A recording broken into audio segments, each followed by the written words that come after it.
नामयम् पदं गच्छन्त्यनामयम्. Good. This is where we left off last time. Is verse 51. So in this portion, this verse is very interesting because it's asking us to take a look at what is our predicament. Oftentimes we don't even know what predicament we are in. We're thinking everything's going fine, waking up in the morning, having breakfast, going to work, coming home, taking care of kids. So this is how things are going. But what if we are aware, more aware of where have we come from, where are we going, what is going to be the next state? I think got switched. Uh, who's in the G? Can you just keep the BMI chart? It is there still on this one. No, see, just switch it. I don't know how it got. Oh, yeah, good. It's back. All right. It's mysterious. Okay. So, what we are not aware of is this state of bondage that we are in. No? And sometimes we don't want to think about it also, but at least make note of it, right? So, here, Janma Bandha, Janma Eva Bandha is the meaning here. What that means is birth itself is bondage. There's not some other bondage somewhere else. Birth in the sense that the moment we are born, we are destined for certain things. What are they? There's 6 stages. It's quite interesting. First is called asti. Asti means that jiva is there. Okay, the jiva is there, you know, and that jiva comes to reside in the womb of the mother. So that asti, that's the first step. Then jayate. Then after being there, then jiva is born. Jayate. Vardhate. Vardhate means then grows. Remember, jiva is not just human being, any living creature. This is the process. Born, grows, vardhate. Viparinamate. Viparinamate means it undergoes modifications and changes. So when you're young, then you have, you are so tall, all the kids are so cute. And when I first was in helping out with Bala Vihar, the kids were all kindergartners. You blink and suddenly they're going to college. They don't remember you also. Say, do you remember me? You were there sometime. So that vardate, that they grow. Viparinamate, then they undergo changes. So one day suddenly they start growing mustache. Ask the boys, oh, what is that on your lip? I'm growing mustache. So this is modifications now, all different changes. Then apakshiyate, then that same being that was growing starts to wane, decay. The science says like after 26, 27, after that, now the body starts to lose a little bit. Although there are also the mind has a lot of plasticity, plasticity, elasticity. It can go on learning and growing, but you have to work at it, the muscle. So there's decline, decay, and finally vinashyati. That body also perishes. So when they say janma eva bandha, this is what they mean. That scriptures are saying jump high, jump low. It doesn't matter if you are CEO, if you are just simple street sweeper, it doesn't matter. All of us, we are bound. Whether you are a little insect or you are Brahmaji, the highest being, there's these 6, cannot avoid them. Therefore, become aware.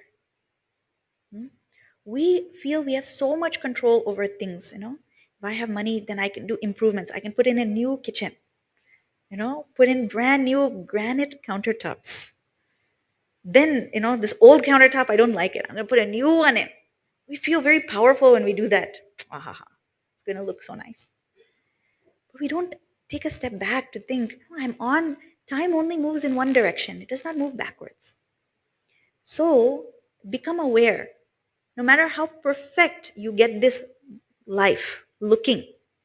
Ultimately, the destiny of this body is apakshiyate vinashyati, to decay and eventually go also. Therefore, be clear and devote oneself to this karma yoga. So, karmajam buddhi yukta hi phalam tyaktva manishinah. So, that wise person seeing that, look, this birth, I'm bound in this life. Therefore, better thing is to unbind myself, become free. Don't just accept it. You know, one famous quote that the best slave is one who does not know he is bound. There's one philosopher who said that, because as long as we don't know we're bound, who cares? Vast majority of people like that only. They'll go on fixing this and that. They won't think. Huh? So the manishan, meaning the one who's thinking, they realize rather than bind myself more into this world by hankering after karma phala, getting different things, that craving itself keeps me bound up in karma. And I never think about anything higher. I mean, we have all seen people like that, workaholic. They're working 24/7, 365 days. They're not even taking vacation. Why? Because mind constantly, it is interested in that phala. Then that same person, they don't have time for study class, they don't have time to do puja, they don't have time to reflect because they're bound up in karma phala. So a wise person says, I have to, of course, action has to be performed, but how I perform the action with higher vision, then it frees me rather than binding me closer. We are all workaholics, but we're all working for samsara. Quite interesting if we think about it that way. We look at that person, oh, that person never even gets vacation. We never get vacation from samsara. Always we are beset by our raga, dvesha, likes and dislikes. Mind never peaceful. You know, that meditation class, even to sit for that meditation class is so hard. Mine is constantly bringing up, oh, did you make sure to check on this? I don't think you filed the tax. I think you forgot to do this. The kids are going to bother me in just 20 minutes. I don't know how I'm going to be peaceful now. All these things come. Even for that 20 minutes, mind won't stay still. But we don't think, look, I am bound to this mind. I'm bound to, wherever mind says jump, I say how high. You know? So wise person, they phalam tyaktva, they drop all this hankering for phala, for karma phala. They perform their actions in a completely different way, which is what keep the highest goal fixed. And when that happens, when likes and dislikes become less, then we saw this chart, right? That Om is there. Ah, okay. Can you take out the picture in picture? It's not needed. It's distracting actually.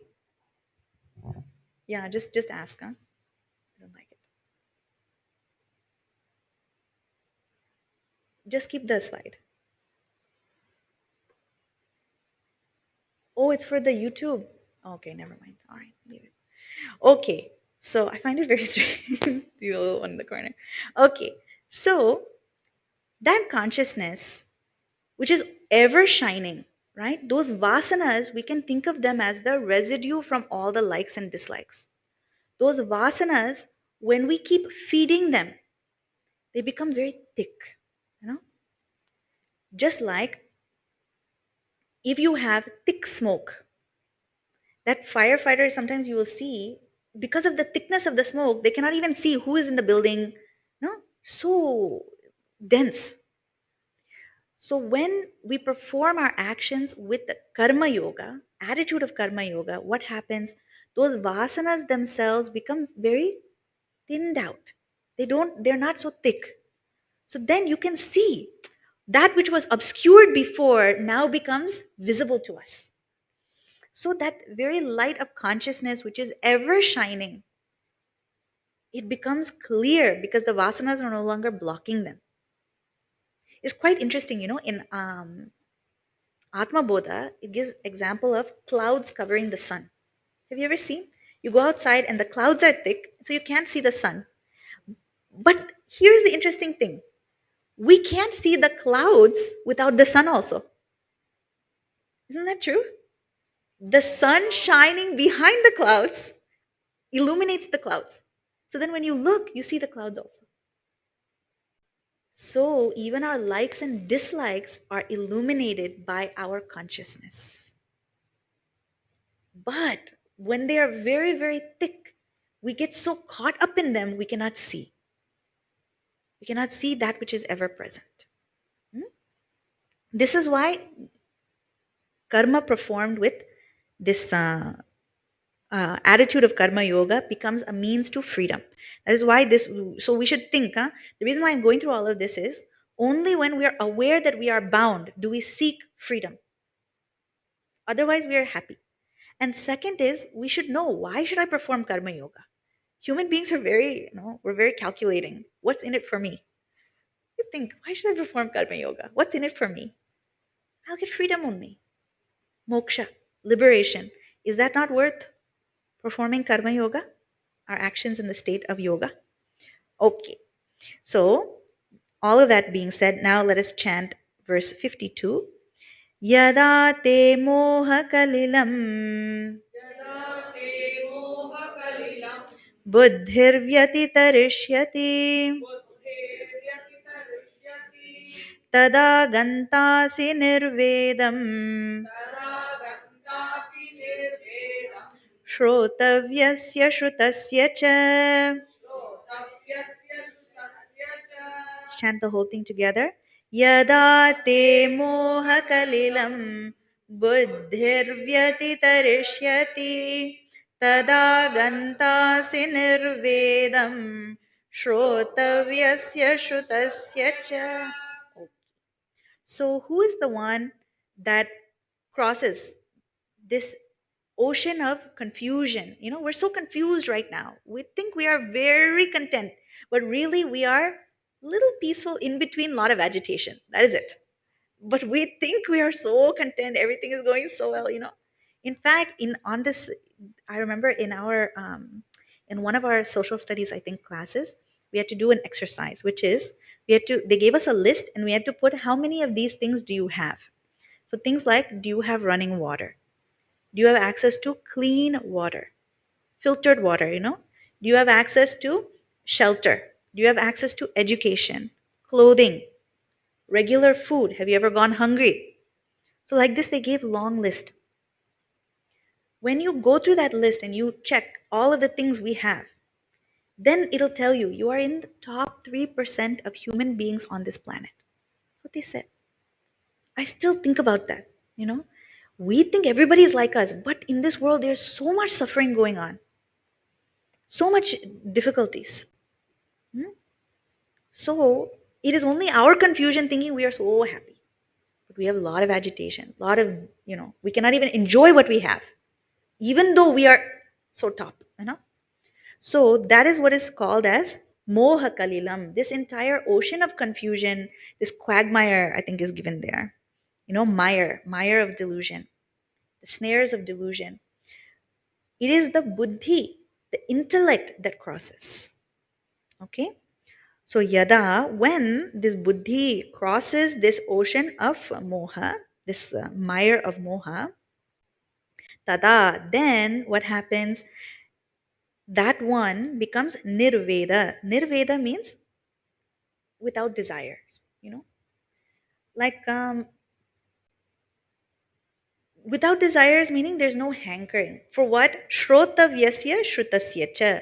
This is why I actually told that Raja Yayati story today. Shrotavyasya shrutasya cha. This phrase is so interesting. Shrutasya means that which is heard, and shrotavya means that which is going to be heard.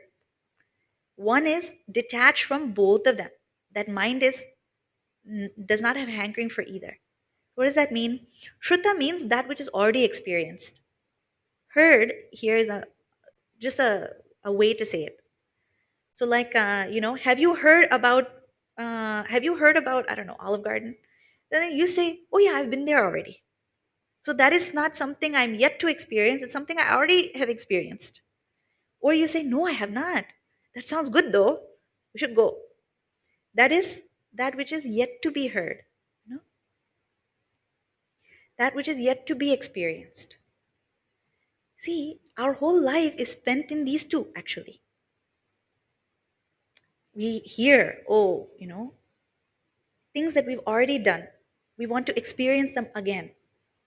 Oh, I really enjoyed going to this park. We should go again. So that hankering, buddhi is always concerned with that. Or that which we've yet to experience, we think, I want to travel. Sometimes we don't know where we want to travel, huh? But I want to travel. The where is will come after. I have to Google where should I go. But the desire is, I just heard traveling is good, but I don't know where yet. So this is that future thing.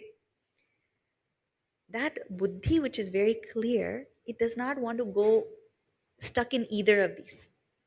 And actually, this is something I find very interesting. You see it very often in Indian communities, parents, at least I've definitely seen even in my parents, like I'm specifically thinking probably my dad, my mom also, they are content. They're not, he doesn't have a list of, oh, I want to go visit here, go there, go see. He's very happy at home, actually. He goes to work, then he takes care of things at home, does dharma, whatever duties are there. There's no hankering for, oh, I need to go and see here and do this. And when I was young, when I was in, when I was seeing my friends, how their parents used to go to Italy and go to this place and that place, I used to think my parents are very unsophisticated. They don't want to go and experience all these things. I used to think that way. But the more I observed and studied and even watched the people around me, I started to realize the depth, even in such a simple way, the depth of their contentment. That hankering also is not there. It is the hankering that makes us search for those things. Quite interesting. But what was the story? Raja Yayati, even when he had another 100 years and he was the king, so he had access, whatever he wanted to experience, he could experience. But what was the realization at the end of it? No matter what I experience, no matter how many times, no matter how nice it is, this mind is never at peace. It is the disquieted mind, that hankering mind that is keeping me running here and there everywhere. So that Raja develops this nirvedam. Nirvedam means I've done everything. I realize there's no rasa in these things anymore.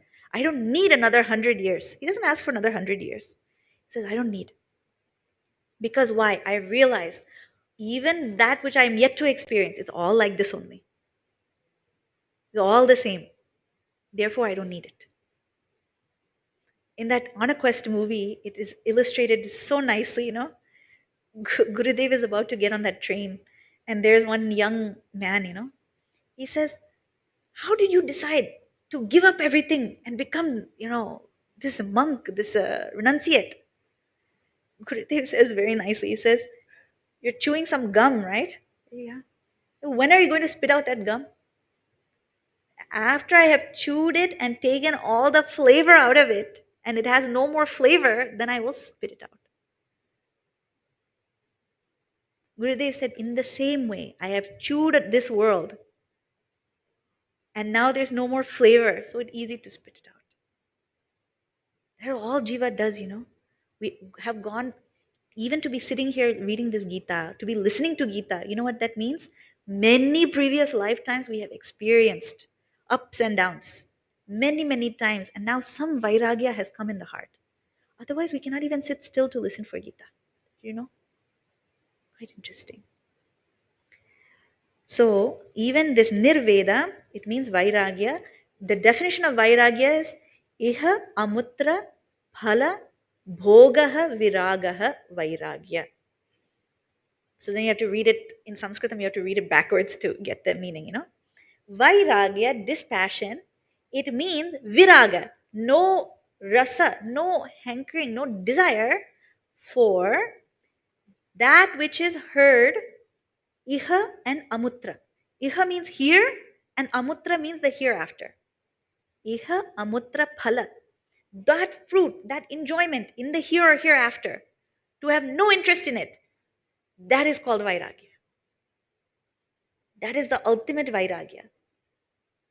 You know, I've already tasted I know what this world is. I don't need it. In fact, we think there's different experiences, but there's only two. World either gives us sukha or it gives us dukkha. That's it. So you don't need to experience all the different kinds. Why? Whether I go to Spain, whether I go to a supermarket, whether I go to, my own couch, all only two things can be experienced, either sukha or dukkha. But what does the mind think? If I go to this place, now Jeff Bezos wants to go to Mars, okay? So what is he going to go and find in Mars? Sukha and dukkha only. But we don't think people who have the most money have access to all the pleasures they want. They are not even content with this earth. They have to go to another planet. This is what the rishis are talking about. Just realize it's all the same. Iha amutra phala bhoga virag. So just develop vairagya now. Why wait until, we were having our Vanaprastha session yesterday, and in Bhaja Govindam is very nice. You know what it says? Angam galitam palitam mundam dashana vihinam jatam tundam vriddho yati grihitva dandam tadapi na munchatyasha pindam. Verse is exactly bhaja govindam govindam bhaja mudhamate. Says that angam palitam, that hair, all hair has fallen from the head, that's not meant to fall to be for anybody. But when the old age comes, limbs, angam, they become galita. Galita means all the limbs become weak, all the hair is gone, all the teeth also fall. Dashana vihinam, teeth also are gone. And body has become very weak. It is holding on to a stick and going from place to place. That is the only way we can move. Now it's not stick, now it's nice walker. Using walker, we are moving. But tadapina munchat yasha pindam. We don't drop all the desires we have. Desires are still as strong as ever, even though body also has become weak trying to experience everything. Hmm? So this, you know, what does it mean? That if we go through this entire life and we don't get at least little bit thirst for something more, we are as pathetic as that. We will be at the end of our life and still our desires will still have hold on us. We will still be bound to them. Bandha. Bhaja Govindam. Therefore, even now, seek Govinda. Leave all these other things. They won't leave you. They won't leave you even when you're old. They will keep bothering you, pestering you. You know?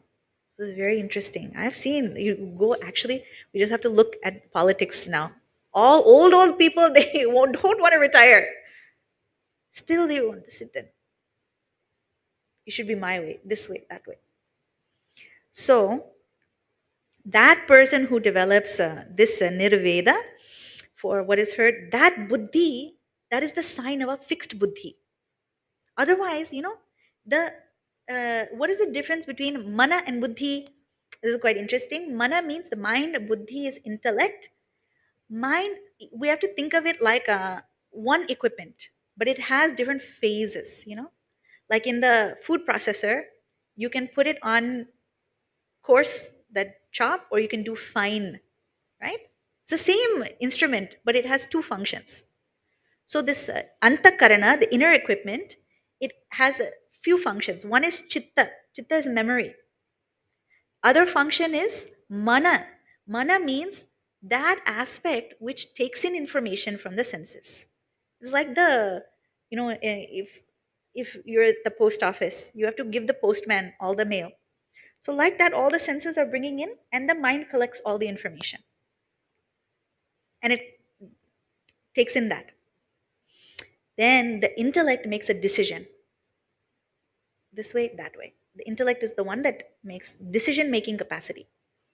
But it is that one antakarana, okay? The fourth aspect is ahankara. Ahankara is a little interesting. Ahankara is there no matter which function is going on. You know what the best way to remember that is? It is like in the Carnatic concert, they put that Shruti box. It'll just be going the whole time. So, like that, Ahankara is I. That'll go on the whole time, no matter which instrument or which is being played. Whether it's memory, whether it is mind, or whether it's intellect, deliberation, right? Now, mind is constantly fluctuating, it's not fixed. Should I go, run in the morning? No, I don't think so. I have to wake up early. But if you do, it'll be really good. Maybe I should do it. So this is the mind going back and forth. Then buddhi is fixed. No, no, I definitely will stay in bed and sleep. So that is intellect, one that makes the decision. Hmm? So when the intellect becomes dispassionate, that intellect is very capable of crossing this ocean. That is what is required. Huh? There's a nice story. Once someone wrote to Puja Gurudev, he wrote that letter. Dear Gurudev, I am thinking about opening a new business. This is going to be the business, and I have this business plan. Do you think it is a good idea? Then he, wrote the letter. Then he put it in the envelope and he mailed it to Gurudev. Gurudev got that letter and he sent a reply back. He said, I read your letter. I saw that this business plan, but I saw that the date that you wrote on the letter was many weeks before you mailed the letter.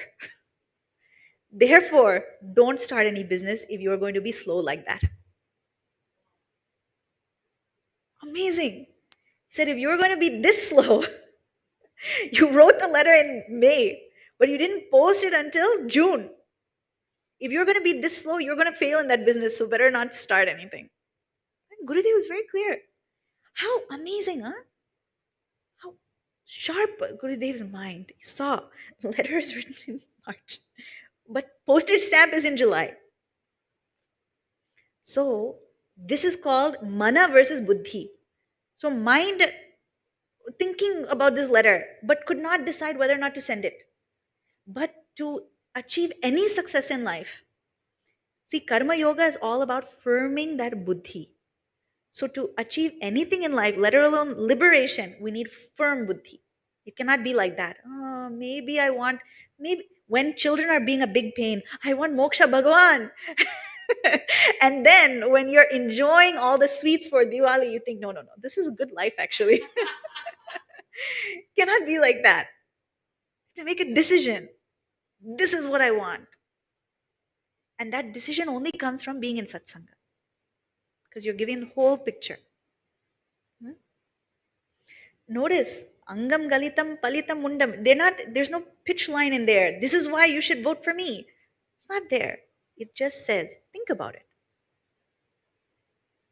Think and observe. Do you see this happening? Yes or no? And if you see it happening, what do you want to do about it? This buddhi has to make the decision, huh? Gita never gives us easy way out. That is why it is hard to comprehend. Gita says you have to think about it. Bhajagovindam also. Hmm? Okay. So then we'll see the next verse, very nice. Shruti vipratipannate yada sthasyati nischala samadhavachala buddhihi tada yogamavapsyasi. Let's chant it together. Shruti vipratipannate yada sthasyati nischala samadhavachala buddhihi tada yogamavapsyasi. Good. So it says, okay, when this firm, fixed, being fixed in one's own self, in consciousness, when that firm, when intellect no longer confused is there, what happens? That is called yoga. one attains yoga. But this is interesting hallmark of this, right? What is that? When that buddhi is a nischala samadha vachala, it is fixed in samadhi, meaning fixed in the self. Okay. What happens to that? It becomes then as though confused by shruti vipratipanna, all of the different modes and operandi given in Vedas. Okay. When the intellect is now, it says confused by hearing all the conflicting statements, even in Vedas, but it is resting steadily in the self, that is called true yoga. So, this, we should not get confused by this verse, okay? What it means is that Vedas, right? Vedas are like, they are neutral, huh? In the sense that Vedas say any desire you have, this is what is dharma, this is adharma. We're just listing it like in a biology textbook, right? This is a dandelion plant. This is a Venus flytrap. These are the qualities of both of them. You see it there. It is listed, okay? Like that, Vedas say, okay, this is dharma, this is adharma, this is what will happen if you follow dharma, this is what will happen if you follow adharma. If you want to get nice body in swarga and enjoy all the enjoyments, these are the yajnas you have to perform, you know. And if you fail to do it, if you fail to perform your dharma, this is where you'll go. Everything they'll just say. But again, this is for an intellect that is still interested in all worldly phalas. So then we say, then why study the Vedas? Because Vedas say, if you are still interested in worldly pleasures, this is how to get them without minimizing, maximizing benefit and minimizing cost. Cost benefit analysis. That Vedas is cost benefit analysis for all of those things. But for one who has developed dispassion even for those things, you know, that is why Upanishads are given as the means to transcend even all of Vedas talk about everything actually. It says if you want worldly things, if you want to go beyond the world, then you study this portion. Hmm? Just like in business school, you can go to business school, you can also go to philosophy class. Same university will teach all of them. I was in one, talk, and not talk, but it was a forum, and somebody raised one hand. He said, in all these other religions, they only have one book. They can follow one. Why do we have so many? So confusing. This is Shruti Viprati. It's very confusing for the intellect. Why do we have so many different ones? This one is saying, don't be attached to anything. Then this one is saying, if you want this, you can do this puja, you can do this yajna. All confusion happens. It's just like going to university. Depending on what you want, you take that path. That is all. Vedas are neutral. It provides all. Even people who want to do all, the dark things, they can also read Vedas. They can find out from there. Quite interesting. Anyway, so one who has no attachment for all of these things, one who is satisfied in the self, all the things in Vedas then after that time appear confusing. You don't need it anymore. Why do I need it? Not required. Quite interesting. That means that what? There is something called as sadhana and something called as sadhya. Okay? So yoga is both a sadhana and a sadhya. Sadhana means, and sadhya means the goal. So yoga is called as union. One wants to unite with the self. Okay? So karma yoga is all the sadhana, the means to do that. But once you achieve union with my own self, just like that vasanas, once they are thin and that consciousness is united with, after that time, you don't need the means anymore. You know, you need all the ingredients to make the cake. But once the cake is finished, you don't need the ingredients any longer until you're ready to bake the next one. The cake is finished. So also, this yoga, the perfect, it is just like, On the highway, okay, they'll have a sign, right? So I can't remember any of the roads around here now. So bad with directions. But say you're on the road and there's some, High Bridge Road. Okay, High Bridge I think is the train. Anyway, so there's one exit. Exit is called as High Bridge, right? So that exit is called as High Bridge, but you take the exit to get to High Bridge Road. True or not? The path is called High Bridge. That exit is called High Bridge only, but it is taking you to High Bridge. Once you reach High Bridge, you don't need the exit any longer. In the same way, this yoga is that word. In some places, it is used as this is the path. And then when you reach it, that is the goal also. So, to be fixed, achala, to be completely fixed in one's own nature, in that samadhi, that buddhi, they have attained that yoga. Nothing more needs to be done at that point. You know, nothing more needs to be achieved. One is content, one is happy, one needs nothing. See the lives of these Mahatmas, how they lived. Simple, they had nothing. But they don't need. We need so many things and we still feel like we don't have enough. They have nothing and they feel, I have everything I need. So that is the goal. That is the goal. Okay. So next, then Arjuna is going to ask, okay, this person sounds like a unicorn. Okay. I don't know if they really exist. So how do they act? How do they walk, talk? I want to know. So now Bhagwan is going to say, how can you spot this Mahatma? How do you know? So those qualities of a realized person, they are called sthita prajna lakshana. Lakshana means all the qualities of a sthita prajna, fixed intellect. One who is fixed in that. What are they like? We will see next time. Okay, so we'll have study class now. We have some nice questions. Hope you all brought your thinking caps. That's what we used to tell the kids. Put on your thinking caps. Okay, and we will see next week.